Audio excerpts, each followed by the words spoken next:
Welcome to this episode of the Million Dollar Mastermind, where we get real world insights on winning from people who have accomplished amazing things. I'm your host, Larry Weidel, and let's get going. I'm here with Tom Safford. Tom is in financial services, and he's down in Naples today, getting ready to head back up to his home base up in Philadelphia. By the way, you know, my grandfather was from Camden, right across the water. Oh, really? I grew up going to Philadelphia. Better then than now. Tell me about it. Trust me, I don't go back to see the old homestead. Wise choice. Yes. When we go, we look at the size, the breadth of your having over 900 offices and 14 billion assets under management, and all the other product lines are obviously as strong, huge.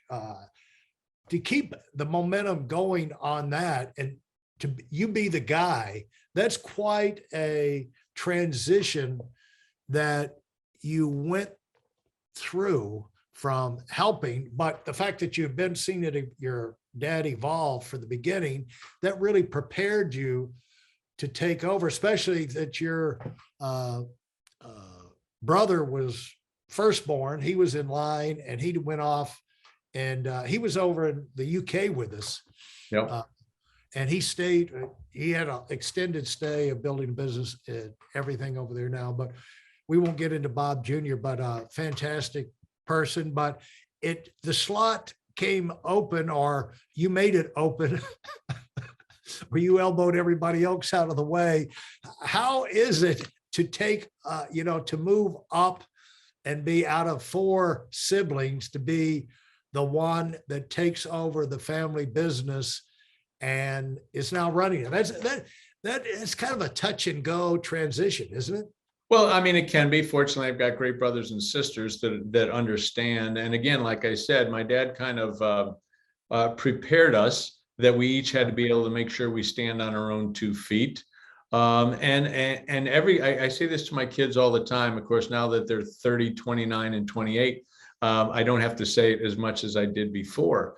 But them all growing up, I said, listen, life is just a series of decisions, and every single decision has a consequence, and that consequence is either a good one or a bad one, but they all have consequences. So be careful of your decisions. Of course, for me, the biggest decision that in my case, any man can make is who they choose to choose as a bride.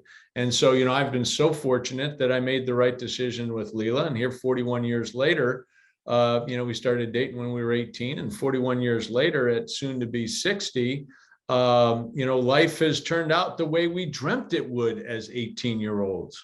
But the evolution I got to see, kind of, Larry, had its, like, another principle Dad taught me. Like you, I was thinking of writing books that I never got around to it, and it was really books of some of his sayings that he lived by, and then kind of examples of how that worked. But one of them was, every adversity carries with it the seed of equivalent benefit.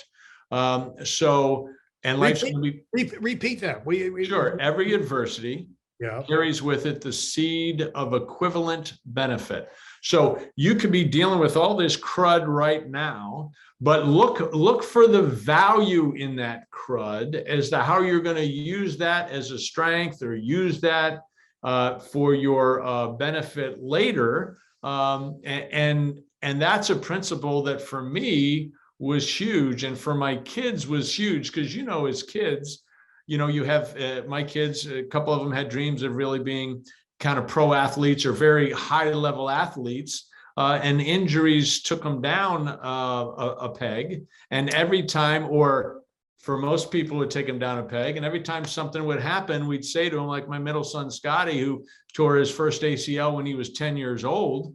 We said to him, okay, Scotty, this is an adversity that you had to deal with. Now the benefit you're looking for is what else is in Scotty Safford that you could pull out there that you didn't know. And then he found out he had the love the love of music and the love of singing and the love of acting, stuff that he wouldn't do because otherwise he'd be on the playing fields, that now he got to cultivate and use to his advantage. And so that teaching, I was in Andrew Carnegie teaching, and I mean, it just makes a huge difference in my life. So right after we had started the business as a family, you knew my mother, Larry, and she got sick right quick.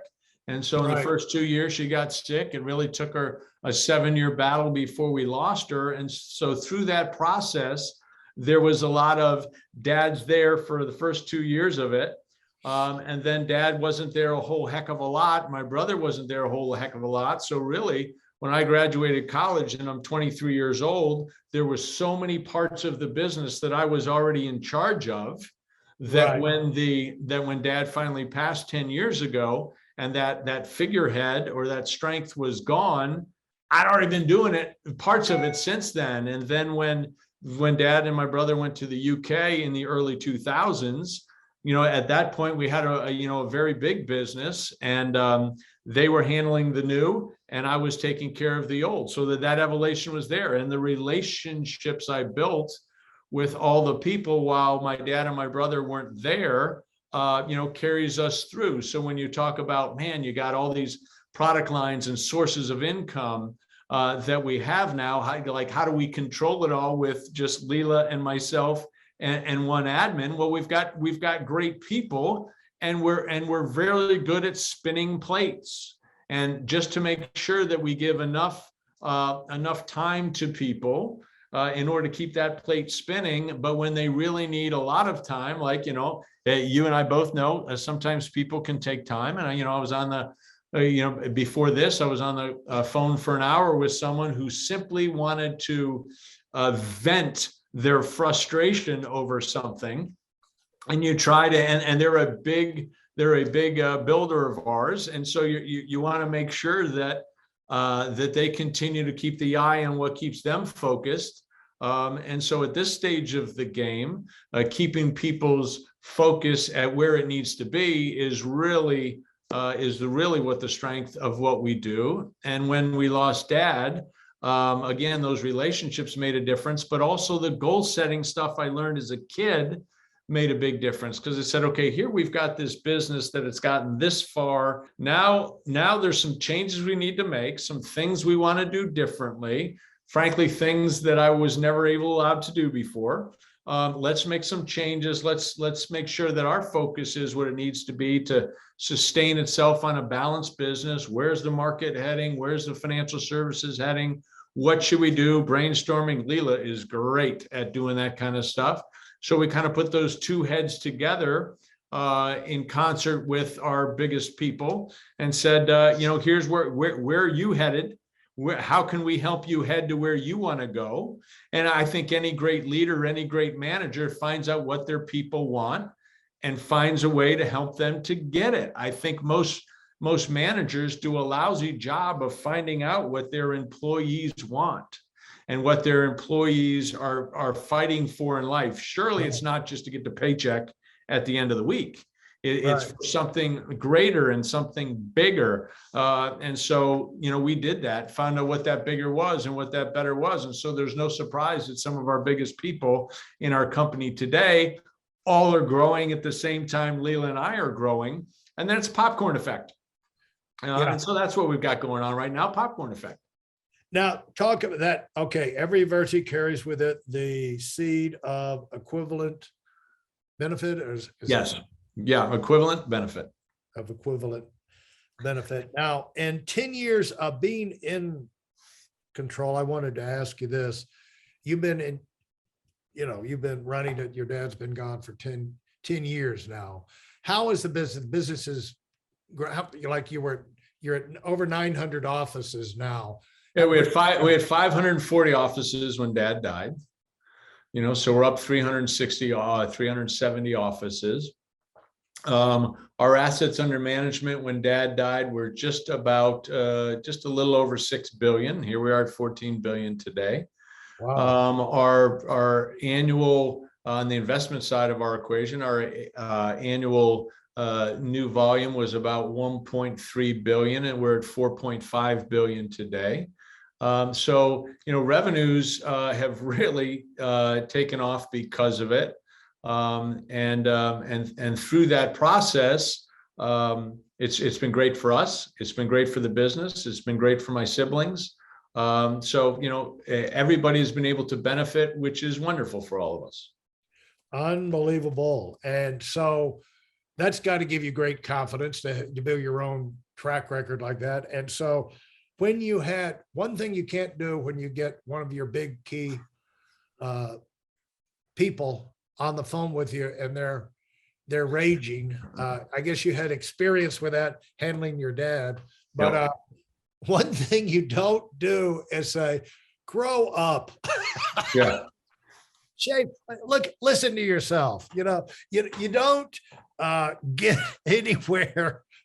You got to have kid gloves. And, that brings up a point, Tom, that I mention frequently on here because it's such a myth that big time leaders, super successful people never get pissed off and make excuses and whine and they never complain. It's like, who are you kidding? Some of the biggest whiner, complainer, groaners I know in the world are the wealthiest people I know. But the thing is, don't pay it, like you said, don't pay attention to the explosion. Watch what happens after.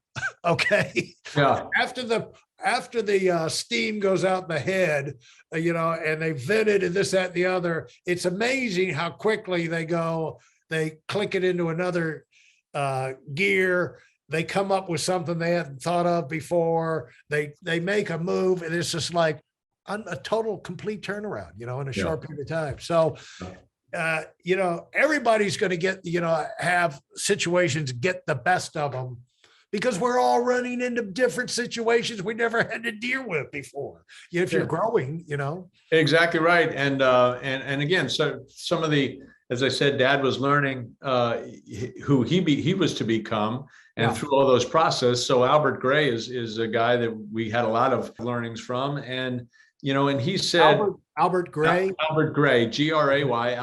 He was the certified life underwriters at one point, and he wrote a paper. It's a PDF. You can pull it down. It's free, but some great principles in there. But in the process of it, he kind of did a study of what successes, what made people successful and what made people, failures. And he said successes do the things that failures don't like to do. I told you that already. Right. But he said when you really look at it, the very things that failures hate to do, successes hate to do, they just do them anyway. And through that process, because you know where you're headed, and when you know where you're headed and you know what the goals are, then it's okay to go through that crap. But if you don't know where you're headed and you're a listless ship, I'm sure, in today's world, Elon Musk knows exactly where he's taking Twitter, right? Exactly what it's going to be like when they go to not only go to the moon, but go to Mars. And he knows exactly all that kind of stuff. It's in his mind. He's already seen it. And my dad was great at learning from others. And what the great Deacon Davis said to him, a former Harlem Globetrotter, he says that you have to see it with your eyes. You have to seize it before you seize it. And so I think most people don't see it. They don't open their mind to the possibilities. And my dad had a great saying we opened up every one of our kind of our new business orientations with every time. He said, just remember, the mind is like a parachute. It only really works when it's open. Yeah. And so open up mind to the possibilities. And when you open it up to the possibilities, then you say to yourself, you're like, P.T. Barnum, and you say to yourself, my gosh, the world is your oyster. You can really bend it and mold it and shape it any way you decide to, which you've done a fabulous job of. Thank you. That wraps up this episode. Consider leaving a rating and review if you like what you heard. In addition, I have a free video for you, and it contains my best insights from 20 years of running my own business and also coaching $1 million earners. You'll find it at whiteelonwinning.com/webinar. Thanks for listening, and do it big.